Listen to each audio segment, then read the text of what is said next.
चल रहा है।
I think some problem with cloud server.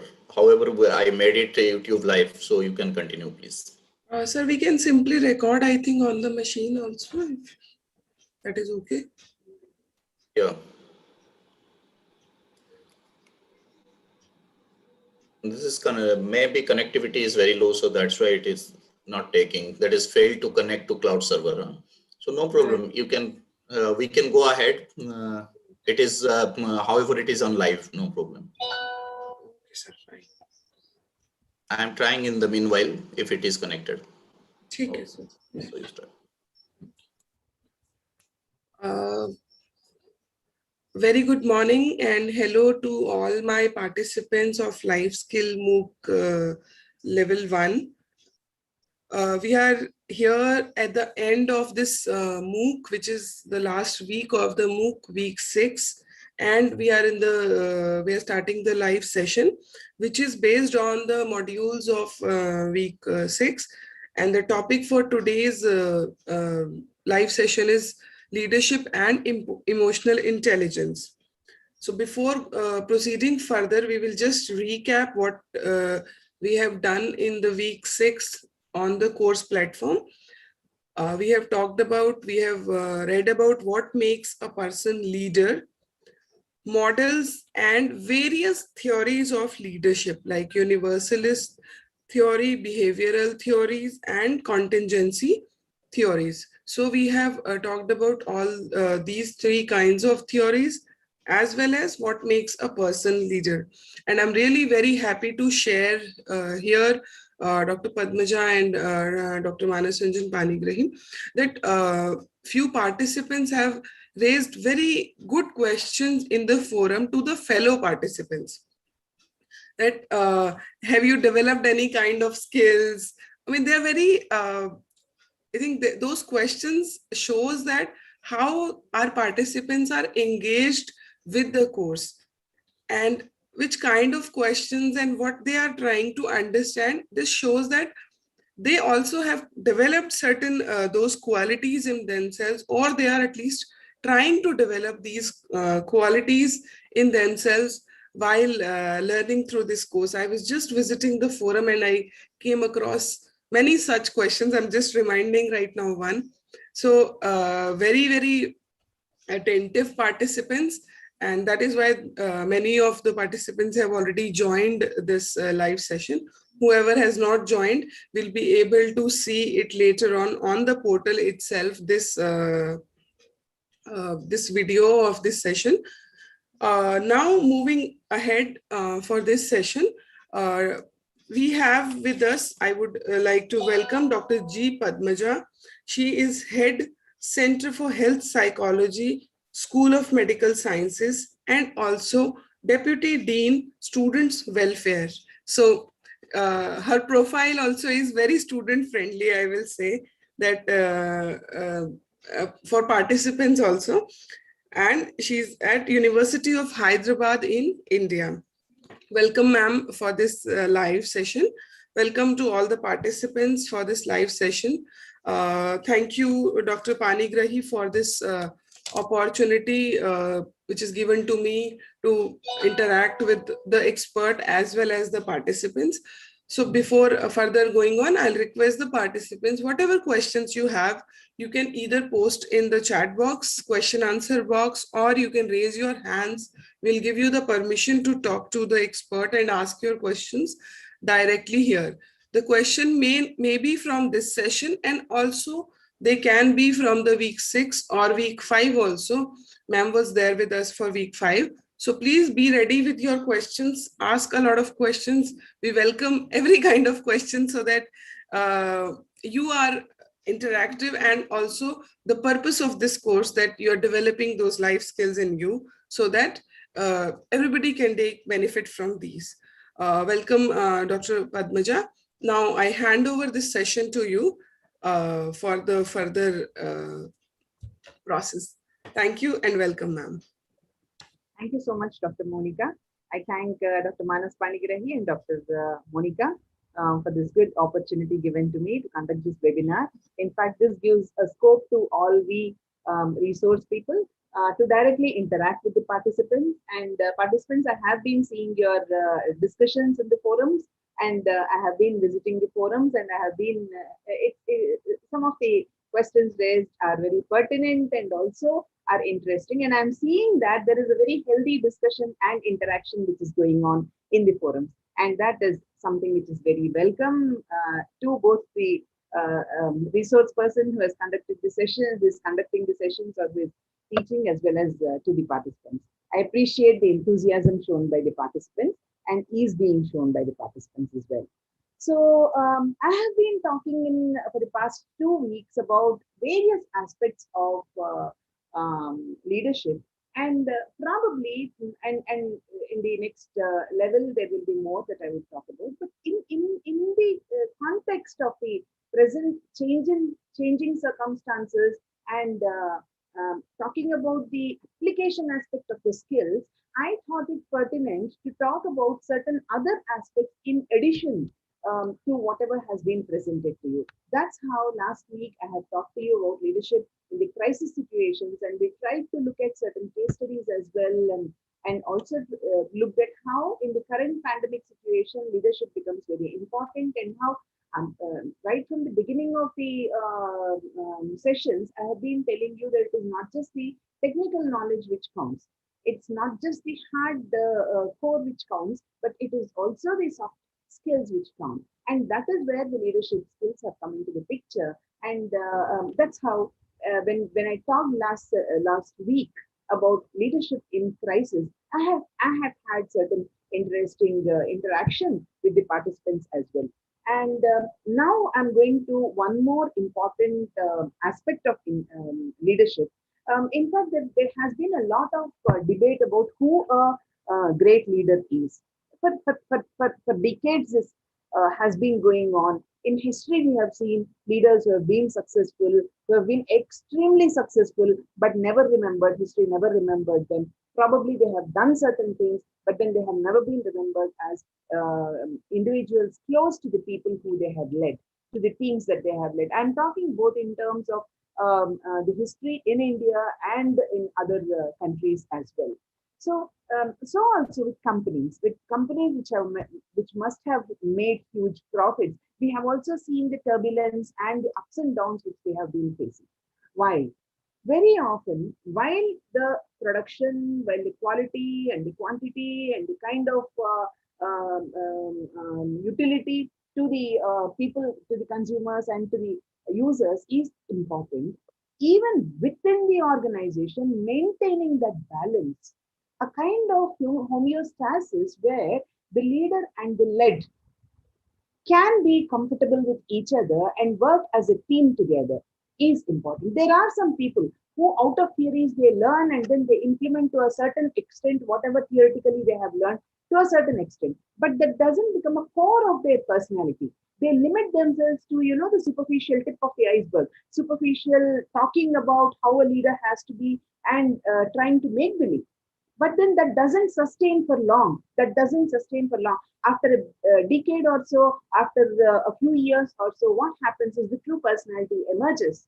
And that's how people could not remain as leaders for a long time. Even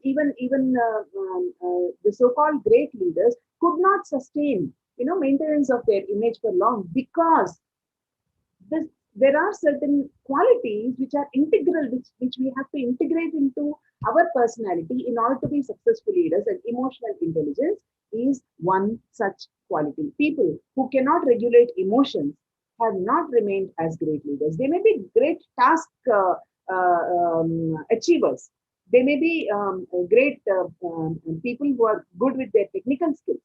But as leaders, history has never remembered them in a very positive way. So, thus, the three Qs are discussed in the history. In the early 20th century, the IQ has emerged as a great concept. IQ, the intelligence quotient.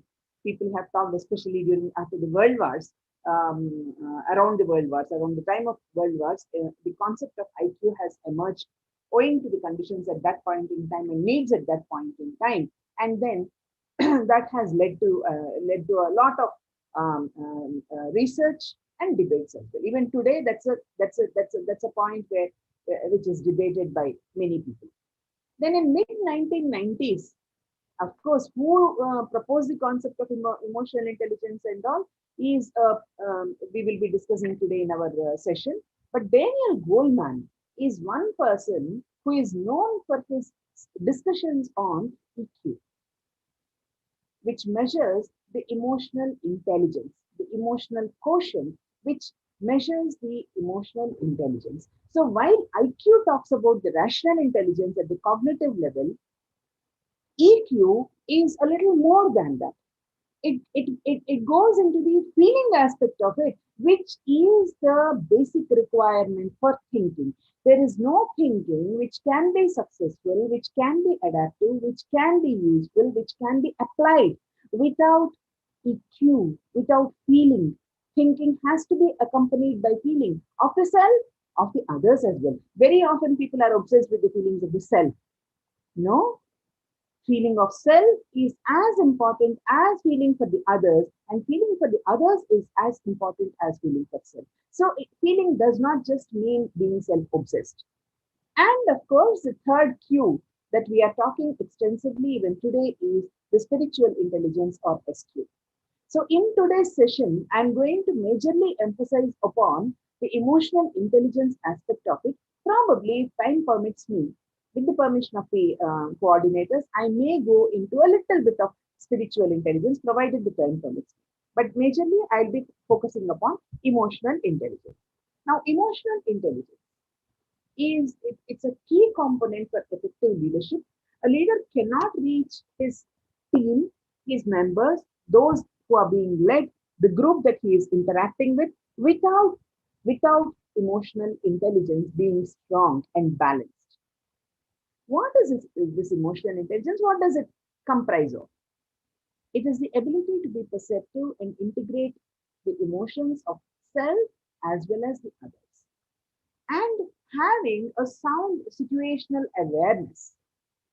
Emotional intelligence is the act of knowing, understanding, responding to emotions, and not only overcoming stress in the moment, but also being aware of how our words and actions affect others. Not just the words and actions of the others affecting us, but also our own words and actions affecting the others. So that's how emotional intelligence very often is considered as a major component in several sessions that we psychologists conduct and trainings that we give in terms of the stress management and teamwork, team building, group dynamics, whatnot. Emotional intelligence has to do with one's ability to both recognize and control the emotions. Very often people recognize the emotions. It's not that they do not know what emotions are. At this point in time, people are mindful of what emotion they are passing through. But what about the control? There is one leader, for example, if she says, I know I'm a very straightforward person. Whatever I have to tell, I will tell directly on your face. Then the other person would expect the same right of assertiveness where he or she could also be able to ventilate what their feelings are. Again, coming back to the training that I have been talking about, assertiveness is one of those trainings that we give, wherein this emotional intelligence also comes into the picture. So ability not only to recognize the emotions of self or others, but also control your own emotions. So and these emotions have to be harnessed to have the maximum benefit to the people with whom they interact, as well as to the self, as per the situation, as per the requirement of the situation. It also has to do with one's own awareness and sensitivity.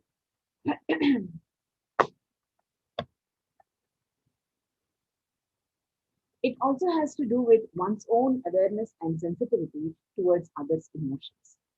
A leader's emotional intelligence can have sweeping influence on their relationships, how they manage their teams, and all in all, how they interact with individuals in the workplace. Now, coming back to the theory which we have been talking about in the last week, in the past 1 week, from week 5 over to week 6, we are almost towards the second part of the second week. We have been seeing certain leaders like autocratic leaders who do not give much of an importance to the feelings of the others. But do you think autocratic leaders will remain forever as great leaders? They may be talked about in terms of their performance, in terms of their achievement, but not as people-friendly leaders. They will not be remembered by the history as those who could go close to the people that they worked with, especially the team that they have closely worked with. So obviously, unless a leader is emotionally intelligent and can both recognize the emotions as well as balance the emotions, the sweeping influence that they have on the relationships would be severely effective. Leader, irrespective of whether you want to be the role model or not, will become the role model. So when you become a leader, you have to be cognizant, you have to be mindful of what is happening within you and what you are manifesting in terms of your behavior, how you are radiating your patterns of behavior, how you are radiating your thinking, feeling, and behaving, experiencing aspects of it out there to the people around you. So this kind of determines how the team management is done, how the team building can be done, how the group dynamics function. And all in all, you cannot escape from working with people in the workplace. It's an integral part of it. It's not that you sit at the top of the position and you don't have any interactions with the others. Of course, you have interactions with the others, not only for the sake of task, but also for the sake of being with the people and being able to manage your teams. So, what is this emotional intelligence? As I told you, a little bit of history about emotional intelligence. Original definition was coined by Salovey and Mayer in 1990. It refers to the collection of abilities used to identify, understand, and control, also assess.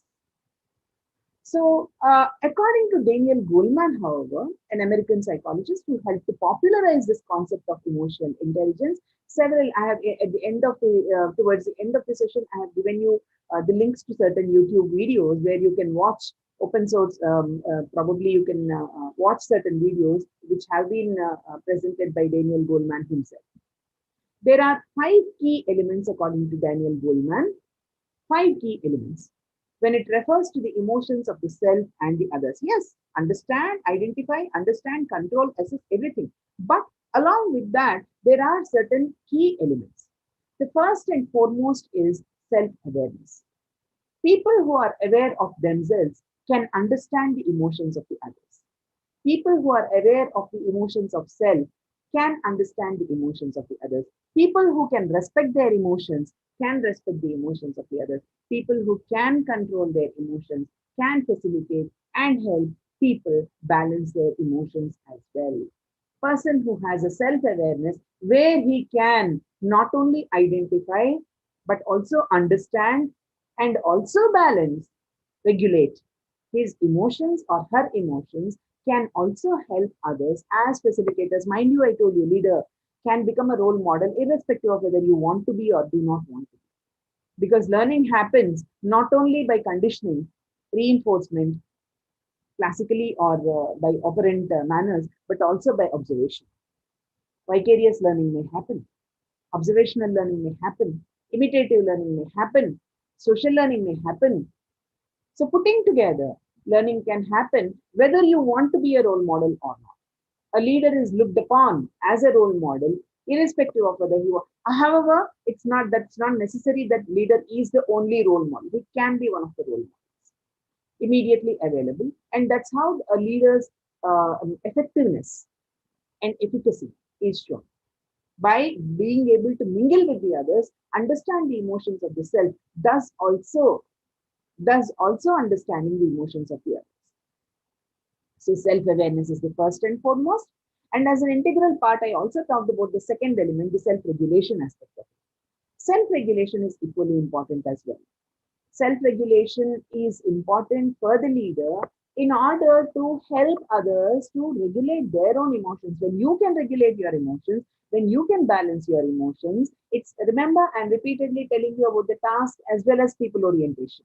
Once again, so when you can balance your emotions, you can also facilitate the balance of the other people. And the third is something very important, motivation. A passion for work which goes beyond money and status. People who are emotionally intelligent will stand as motivators because they are self-motivated. The motivation is intrinsic for them, and they can help others in moving towards this intrinsic motivation, in facilitating towards moving towards this the intrinsic motivation, wherein it's not just a material benefit or reward or an award which matters, but for the sake of self satisfaction. People do things, people become important. We will come, there is what is called this organizational citizenship behavior in management, the concept which is discussed in our organizational context, wherein we talk about the satisfaction that people derive. It's not a part of your work, it's not a part of your prescribed work that you help somebody. But if you are motivated, you not only do your work with motivation, you don't always expect for a reward. You always do your work with that motivation, which comes intrinsically, in addition to the extrinsic motivations, of course. We don't deny that. But at the same time, you will also help others. So for this, motivation becomes important. And the fourth important component is empathy. As psychologists, we keep talking about empathy in several contexts. Why in an organizational context empathy is important? When you are a leader, unless you can develop this quality of empathy for emotions of the others, when you understand, when you analyze your own emotions, you will be able to analyze the emotions of others as well. And empathy means thinking as the other person, feeling as the other person, standing in their shoes. However, please remember, however, not getting carried away by their emotion. There is an objectivity which you have to maintain somewhere. So empathy means not feeling sorry for someone, but feeling as someone to understand what they are going through. Standing in the shoes of somebody else in order to understand what they're going through, which means you look at the other person from his or her own frame of reference, from his or her own perspective, and not rub your own perspective onto them. So this is where empathy becomes an important aspect of a leader, because unless leaders are empathetic, They will not be able to understand what is going on within the team members and probably take a proper decision. Social skills such as proficiency in managing relationships and building networks. There are people, we repeatedly come back to these examples of task-oriented leaders. There are people who are excellent in task performance, and they are so meticulous, they are so perfectionistic that you have to do things once it is dictated by them.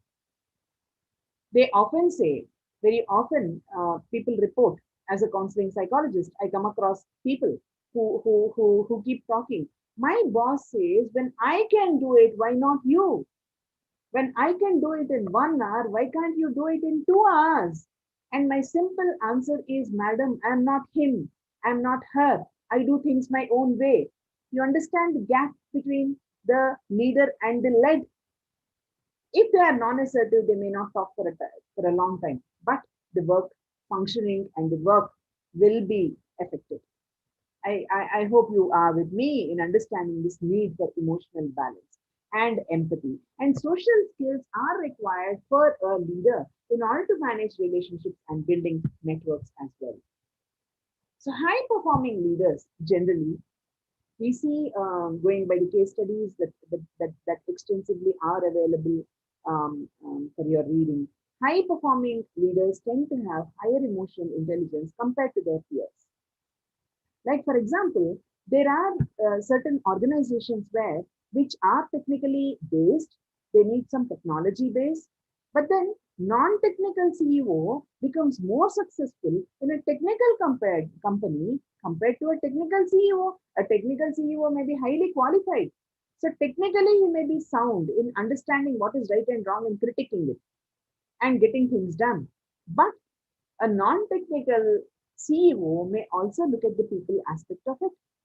So thus, intelligence becomes more decisive rather than just the IQ in many areas of leadership.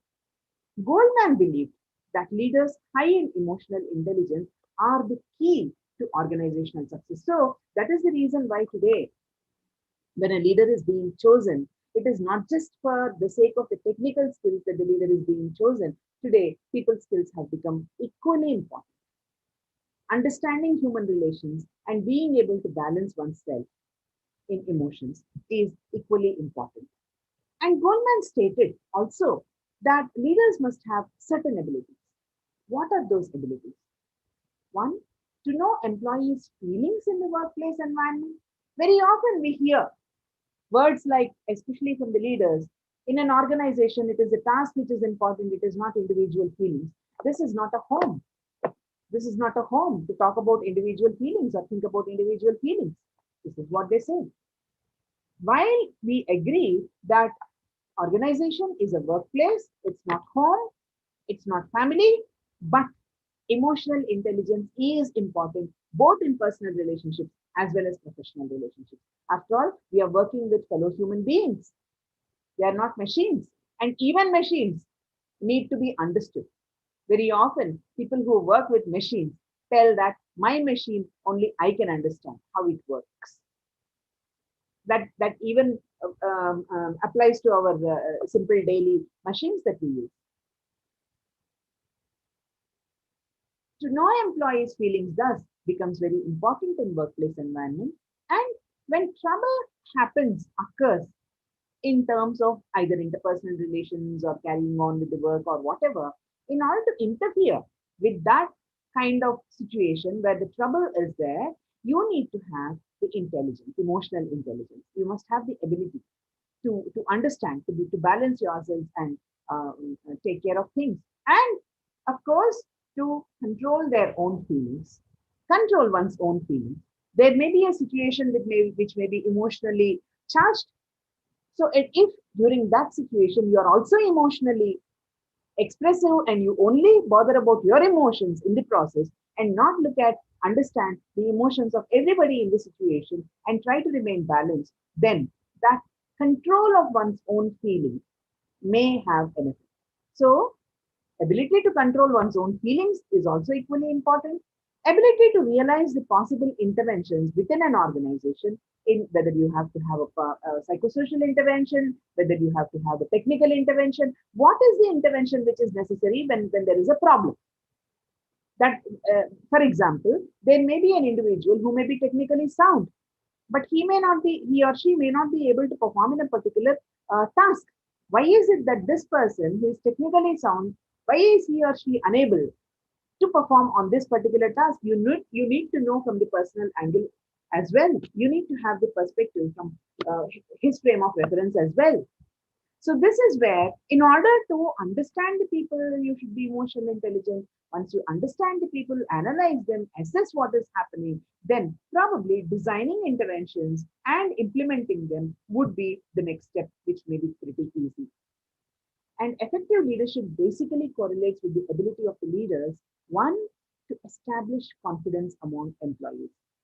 Once again, let's go back to the dictatorial patterns of people, where autocratic leadership or where a very indifferent kind of leadership is shown.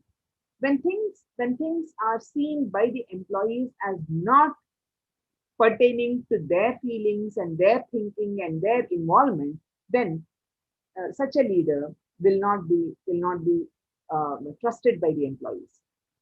To win the confidence of employees, you have to be one among them. In order to be one among them, you should have those 5 qualities which I have already mentioned, stated by Goldman. Respect and intelligently build relationship with the employees. Basic quality of a good leader is respecting each and everyone, irrespective of their status, cadre, or the backgrounds, both in the organization and as human. Respecting the person for what he is or what she is, and giving that human respect to that human dignity to any individual, every individual, whatever their position in the organization may be, top to the lowest level, whatever A, B, C, D, E, F, whatever the name of the person be, or the background of the person be, or the position of the person be, or the kind of task that the person manages. So respect to the individual, and the ability to intelligently build relationship with the employees. So here comes the emotional intelligence. IQ may help you in understanding what is the task and how the task can be performed. So the technicalities of the task.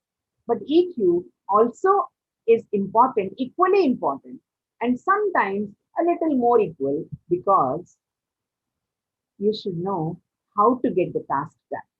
It's not just important how to do the task. How to get the task done is equally important. That's where the leadership matters. So what is this perception of emotions? Many leaders believe that to survive in a tough competitive environment, they need to turn off their emotion. Array, madam, if you think in terms of emotion, you cannot function in an organization, you cannot get things done. However, please also remember, when you give importance to the emotions of the others, the rational competencies and attitudes which we have always been looking at, may be consolidated, and the people will work because you are important, and working for you becomes important, not just because they have to do, because they feel that they are an integral part of this team, and each member feels that importance of being the team. So if they believe that in order to survive in a tough competitive environment, they have to turn off their emotions, then it may not be. Yes, have a balance, but not turn off emotions. Your emotional intelligence demands that you not only understand your own emotions, but you understand the emotions of the others, and balance the same. Such leaders who believe that only cognitive capacities or rational competencies and attitudes are important will be incapable or unwilling to perceive the emotional needs of the others. Please understand that everyone has needs. I'm sure you're all aware of the Maslowian hierarchy of needs. There is a motivation, there is a need in each individual, which motivates an individual to perform in certain ways. So emotional needs of the other people are equally important. Emotionally intelligent leaders are aware of their own emotions and intuitively are also aware of the emotions of the others. Because you pay attention to the emotions of yourself, you also pay attention to the emotions of the others. You understand, you identify the moment someone is feeling emotional about something, you're perceptive to it, you're intuitionally perceptive to it. And you are not only willing to listen to the concerns of the others, but can decipher the emotions even through nonverbal communication. Like, for example, when you give a task to someone, when the person remains silent, what does this silence mean? Silence can mean many things. Silence communicates a lot of things. I hope you all agree with me on that. Silence communicates a lot of things. Is he or she silent because he or she does not feel confident, is not comfortable with the work, or does not want you to delegate that work to him or her, or any other reason? What is there an emotion associated with that silence? If so, what? So this is where you have to understand the emotions of the other. How do you use emotions? There are some leaders who use emotions in a manipulative way in order to gain the sympathy of the others, in order to create a fear in others, so that it's like unless you do it, you're going to be it's going to be really terrible. So emotional intelligence does not mean manipulative intelligence. Instead, it means recognizing that emotions will influence the judgment or decision. Emotionally intelligent leaders tap into the emotional data but not manipulate the data. Understanding the other person from his or her perspective and his emotions or feelings, his or her emotions or feelings, does not mean you manipulate them by understanding. There are leaders who do initially give time for the employees to ventilate whatever their feelings are, but then after that take them to task, and then the employees always feel bad why they have ever ventilated these emotions or feelings with good trust and faith. So through their empathy, a good leader, an emotionally intelligent leader, can factor in emotions while presenting information, making assignments, or when he or she is engaging with the people. So what happens with some leaders? Like I said, you are aware of your own emotions, you are aware of your own feelings, but you are not aware of the emotions or feelings of the others. And you are so aware of your own emotions that you cannot control them. You don't try to regulate them. So what happens under such circumstances? When confronted by emotions of others, some leaders react, overreact, or react.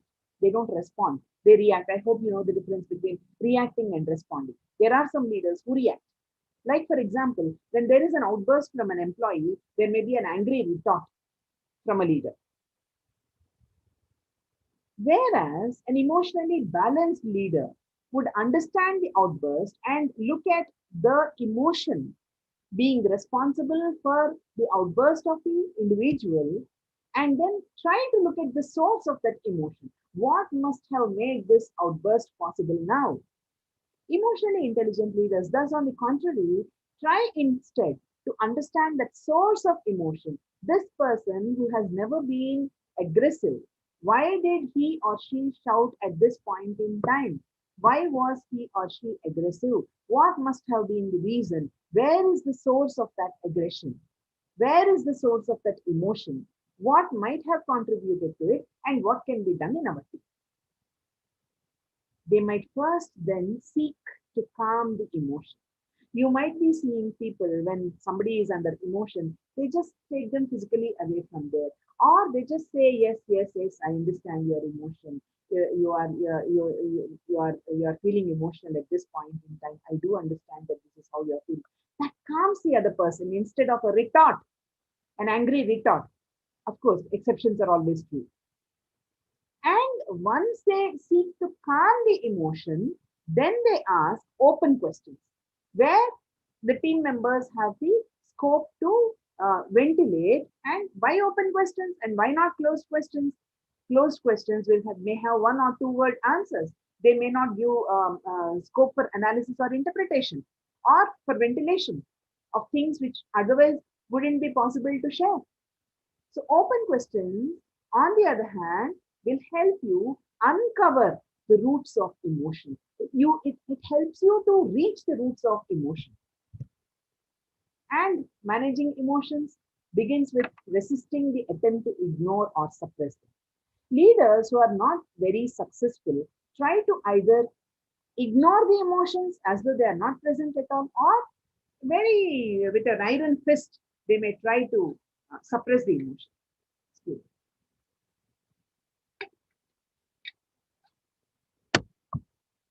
However, that does not mean you don't ignore them or you don't suppress them, does not mean you let them go without any bridle.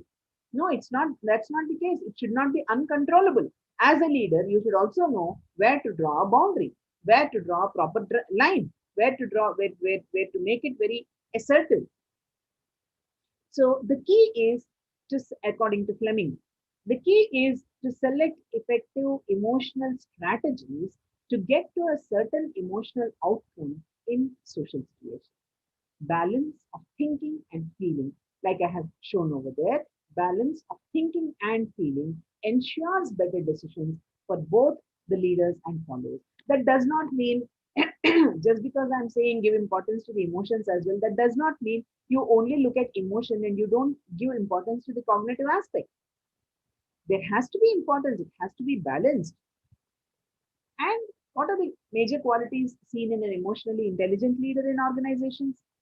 The leader has the complete trust of staff, patiently listens to the team. Listens does not just mean hearing passively, but listening means an active process, both verbal listening, non-verbal listening to both verbal content, non-verbal content, listening to what is being told, what is not told also, what is untold. Probably there is an undercurrent. Sometimes you may have to get clarity on that by asking open questions. And a leader who is emotionally intelligent is easy to talk to. There are several instances, there are several cases where people come and share with us saying that we in good trust and good faith, we have shared with him or her, madam, and then this is what happened. It's that she or he is not an easy person to talk to. And so such an image that you create for yourself will not be effective, will not make you an effective leader. It may make you a leader who gets tasks done in a dictatorial way, but not in a or out of fear, creating fear, but not as a democratic leader, as a person who is going to be remembered forever and gets the task done at the same time. And an intelligent, emotionally intelligent leader always makes careful, informed decisions, not autocratic decisions, informed decisions. And a leader who is lacking in emotional intelligence will not be able to effectively gauge the needs, wants, and expectations of those that they lead. And those who react from their emotions without filtering those emotions can create mistrust among their staff. And this can seriously jeopardize their working relationships. Let me tell you, in the name of leadership means a lot of power, but leadership is not power alone. Leadership means power of understanding others as well, power of being able to reach to the others as well, power of bringing people close to you so that you can work as a team together as well. So people who think that leadership means power and try to only demonstrate their power over the others, and in the process ventilate too much of their anger or stubbornness or in the name of being straight, if they are aggressive with people and if they don't use filters on their own, then such people will have a problem with relationships.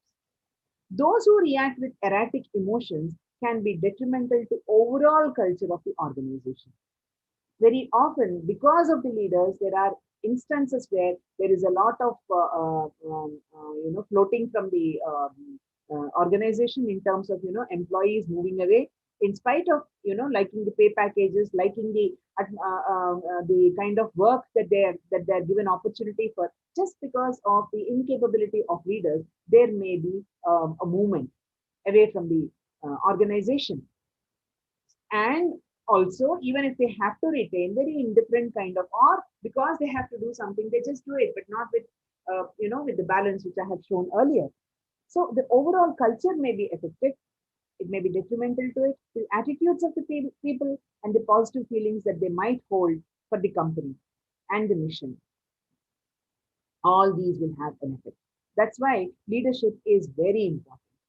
Person who is in the leadership position, not just for the technical knowledge, but also for the soft knowledge, is equally important. Good leaders must be self-aware and understand how both their verbal and non-verbal communication can affect the team. So, as I have been repeatedly trying to communicate to you, emotional intelligence is very important in team building.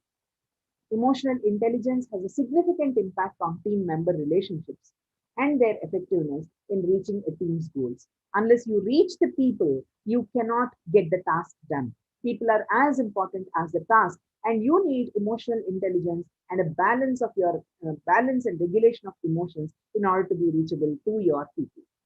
Understanding one's own emotional strengths and weaknesses, as well as those of the other team members, provides a means for improving the interpersonal dynamics of the teamwork, the group dynamics that I have been talking about. When you know that you are vulnerable, you will also understand the vulnerability of the others. When you know that there are certain strengths and weaknesses in you, you can also understand that there are strengths and weaknesses in the others. When you respect your own weaknesses, you can respect the weaknesses of the others.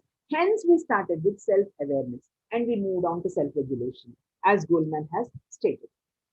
So, how do you enhance? So, once again, we come back to the major elements which Goldman has mentioned. We started with that, and now we are going to understand using the same terminology which of the elements, the 5 elements which Goldman has stated. What should a leader do? Go in for a self-assessment, understand how to regulate his or her emotions, show empathy, compassion for the fellow members of the team. It's not that they're working below a rank, they're working along with you. You're a team together. And maintain relationship management, maintain interpersonal skills, understand the good and bad, ugly and the strengths and weaknesses, and help them in understanding the opportunities, make them aware of the threats, the SWOT analysis, strengths, weaknesses, opportunities, and threats. Help them with that analysis and maintain a relationship, good relationship, and use your effective communication skills. Whatever we have been talking about for the past few weeks in this particular level, I think all those come into picture over here. For this, very often organizations offer training in emotional intelligence. How can intelligence be trained? Well, when it is considered a skill can be honed. It's not that we are not emotionally intelligent at all. There is no point where you have zero EQ. There is EQ that all of us possess. We can always enhance it. We can always emphasize it. We can always empower ourselves. We can always hone our skills. We can always improve our skills. We can always motivate ourselves such that we are better on emotional intelligence. Emotional intelligence training can help team members to learn how individual intelligence fits with the intelligence of other team members, managers, clients, or others. It's an integration that we can learn how work assignments can be made and accomplished more effectively, how to improve your communication, how to minimize the negative aspects of conflict. Conflicts are inevitable. It's not that organizations don't have any conflicts at all, it's a part and parcel, but how to minimize the negative aspects of conflict, how to present information most effectively, how to design more effective problem solving groups, and how to assist team members in maximizing their individual and collective strengths. So when we do talk about conflicts, emotional intelligence affects and influences how we go about solving interpersonal problems. Conflicts in organizations often stem because of these differences in emotional intelligence between people, and emotional intelligence helps solve interpersonal problems more effectively and increases the overall effectiveness of work teams. When it comes to understanding self and others, emotional intelligence helps us in a large way. And when people understand the basics of this individual difference, it's just that many leaders fail to look at this concept of individual differences. No two individuals are same. No two individuals are same. Consider your own family members, consider your own siblings, consider your own twin. In spite of being identical twins, still there are individual differences in terms of your personality, in terms of certain behavior patterns, in terms of your look somewhere. So even identical twins, even a copy, even a photocopy is only a photocopy and not the original. So no two individuals will remain the same. Individual differences do matter. So you cannot expect somebody else to be exactly a replica of what you are. Even if they are a replica of you and not you. So very often leaders have this perspective of just as I do. Well, individual differences matter and their own strengths and weaknesses matter. Then once you understand as a leader this matter of individual differences, then you can take steps to reduce conflict and you can become more and more accepting. And this moves the leaders in the direction of overcoming leaders and the participants, the team members, in the direction of overcoming emotional intelligence differences, problem solving, emotional dynamics, and as well as working together. So I have put some of these links over here where you can watch directly Goldman talking about emotional intelligence. They are seen in YouTube. You can check with these YouTube with these YouTube videos. So pausing a little over here, may I ask the organizers whether I can continue with spiritual intelligence or am I running short of time? Ma'am, the time is not permitting us, but I'll just ask the participants if they have any questions at this level.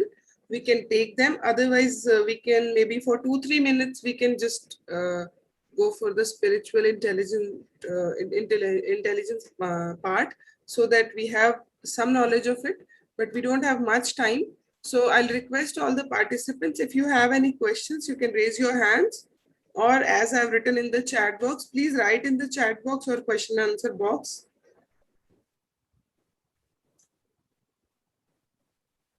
Any questions? Okay, ma'am, I think we can take 3 to 4 minutes for maybe slight introduction of this spiritual intelligence part. Okay. So as I said, the current discussion in the context of organizational dynamics. Someone has asked what is emotional dynamics. Dynamics, the very word indicates to you, I'm addressing the query as well. Dynamics, the very word indicates to you that is an ever-changing concept. The emotional states do not remain the same, but then understanding the changes in the emotional states as well as understanding the regulation of the same is what is important. So coming to the spiritual intelligence for effective managerial leadership, the spiritual qualities and themes such as confidence in the meaning and purpose of life, a sense of mission in life, and a vision for the betterment of the world. All these put together become inspirational elements for leaders. Very often, both in Indian context and context otherwise, we see that people who can manage this detached attachment, the so-called detached attachment, being attached at the same time being objective in their attachment and not becoming too subjective in the sense of feeling the ownership and as though it is your own property and then being possessive about it. This kind of attachment is not what helps the team. So very often the spiritual intelligence is also talked about, where you can have a understanding where you do have a confidence in the meaning and purpose of life and a sense of mission in life. What we are doing is towards a mission in life and a vision for a betterment of the world. So researchers have explored the spiritual dimensions by proposing what is called a transcendental leadership theory. So this is the reason why I wanted to talk to you about spiritual intelligence. It hierarchically integrates and extends what you have discussed in the, I think it is in the 6th module of week 5.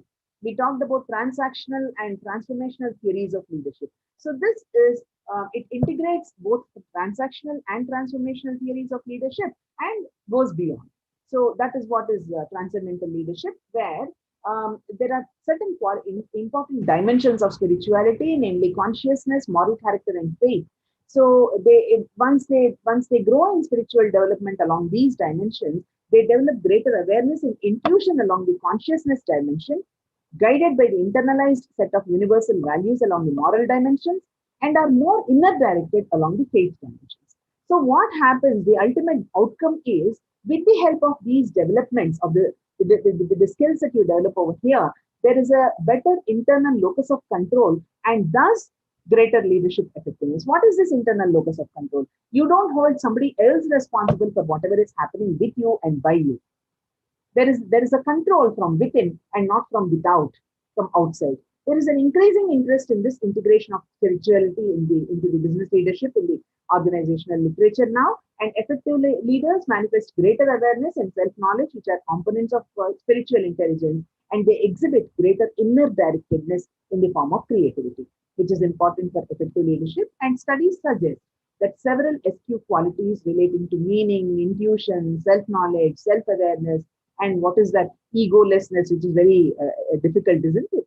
No ego. I mean, I don't have the ego problems. Is something is told with a great difficulty, not from the tip of the tongue, but really meaningless.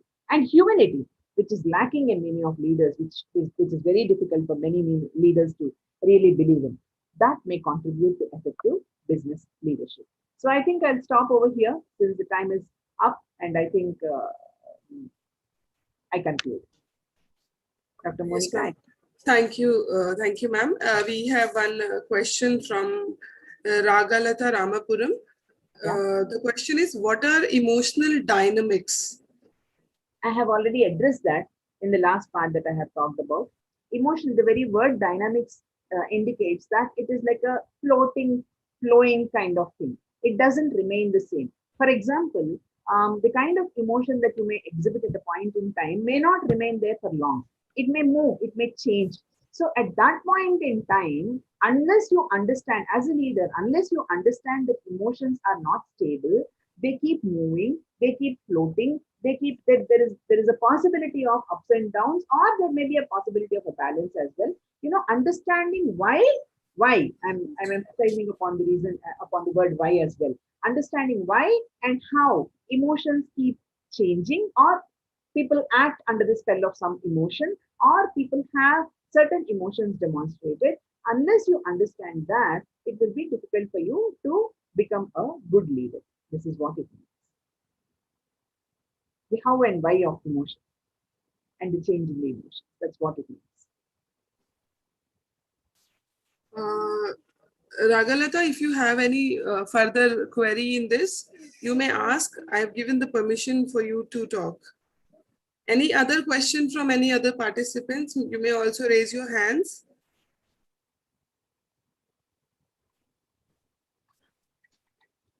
Any other questions, dear participants?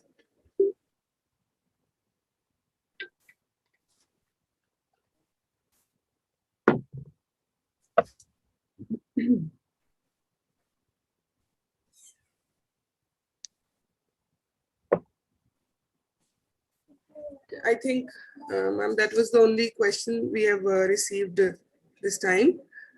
And in your, I think, presentation, you have covered most of the points in such simple way that everybody might be feeling that their questions are already answered.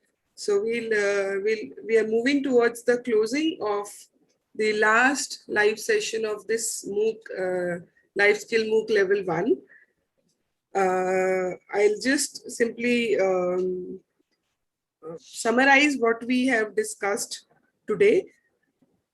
We have briefly understood the three quotients: intelligence, emotional, and spiritual.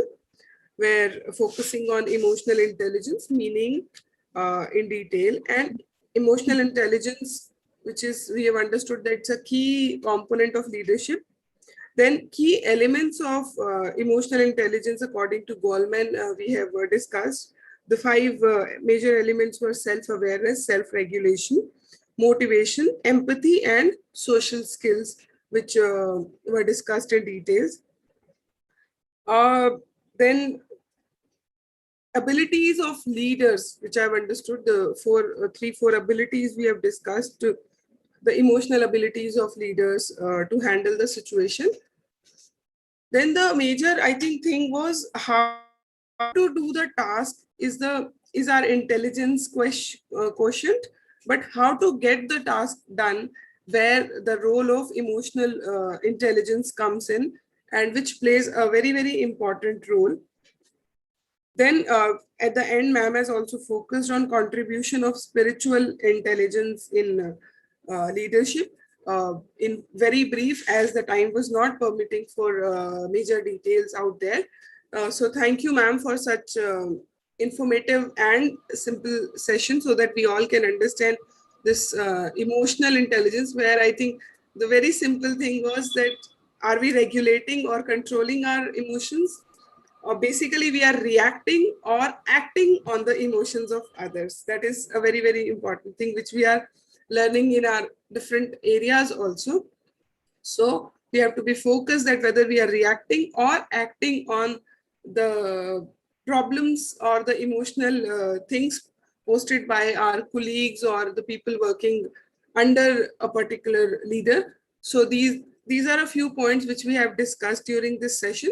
If you have any further queries, you can post it in the forums also. Ma'am will be available there to answer and help us understand the topics in detail. That's it for today.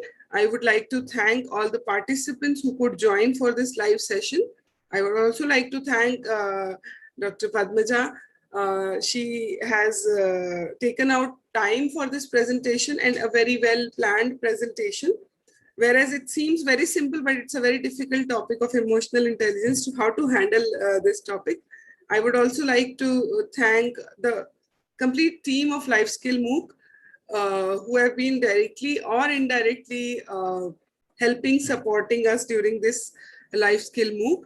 I'll also request my participants, as this is the last week, kindly complete your modules, attempt all the quizzes, so that you can get the certification as per your participation or as per your attempt of this course, whether the certification of completion or participation which you are aiming at.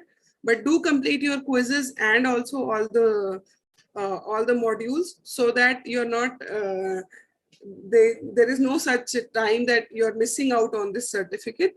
So please be with us, and also we when we'll be launching the Life Skill MOOC 2, we'll be contacting you for the joining us for the further learnings on these very topics. That's the second part of this course, which will be launched soon. So keep checking your mails for further announcements also, and complete your quizzes as well as the modules. Thank you, ma'am. Any last words for the course or this week?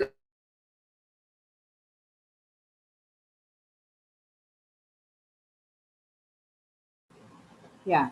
Yeah, thanks, Dr. Monica. I want to thank each and every one of you, Dr. Monica, Dr. Manas in particular, who has been instrumental in getting this whole thing done. And I thank the whole team of SEMCA, who have been really great. I mean, the way you're organizing this and the way this is being coordinated is fantastic. And thank you all. And of course, the participants who are active. As I said today in the beginning, the forums and the discussions and the questions, and the way one answers somebody else's questions and all are really good. I mean, it's interesting, especially for a teacher. It is very it satisfies the teacher when there is a lot of discussion going on among the participants, and when there is an interaction, healthy interaction, which is going on. So thank you all. And the very purpose of integrating these leadership skills and all is because it's not that we are all going to be CEOs of certain companies or managers of certain companies. Leadership is an integral, important part in every aspect of life. It's in your personal life, it is in your professional life. Even if you take up a small job, even if you take up a small task, for that matter, everywhere your leadership skills matter. So as a part and parcel of application in our daily life, I hope the concepts which you have read, which we have been dealing with all these days, and in the level 2 as well, will be helpful to you. Thank you.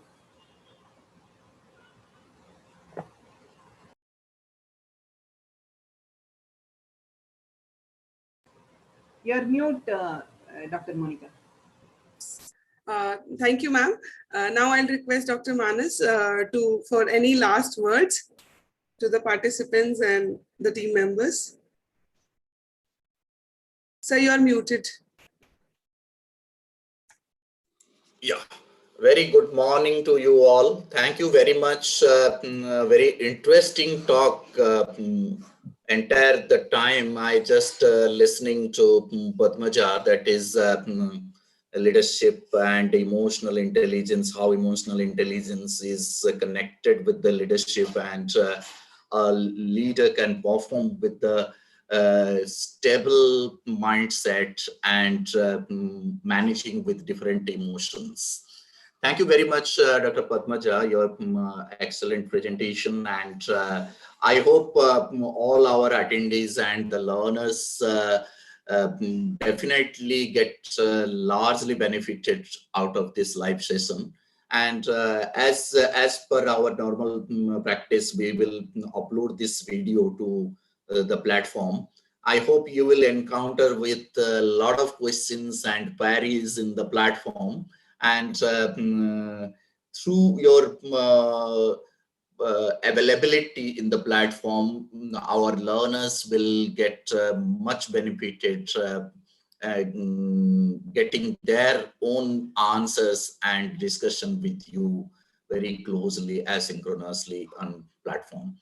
So thanks a lot, and thanks to Monica particularly. She has done conceptualize all these structure for this particular MOOC sessions, and life skill MOOC level 1 completely. And thank you very much, Monica, giving adequate support to the learners and mentors, as well as support to everyone who is associated with the Life Skill for Engineers MOOC. Thanks a lot, and I request to my all learners, please, still we have open with the quizzes. Please attend your quizzes to get at least one certificate, whether it may be the participation or it may be the completion. But this certification will give you the better motivation, and somewhere it will helpful for in your life to giving you a better place for your profession as well as your enhancement of your learning. So thanks a lot, and now over to Monica. So thank you, sir, for the kind words. Thank you, ma'am. Thanks to all the participants who are writing in chat box for like such good, beautiful words. Thank you, one and all. Signing off for today. We'll be there in the forums if you have any further queries. Signing off for now.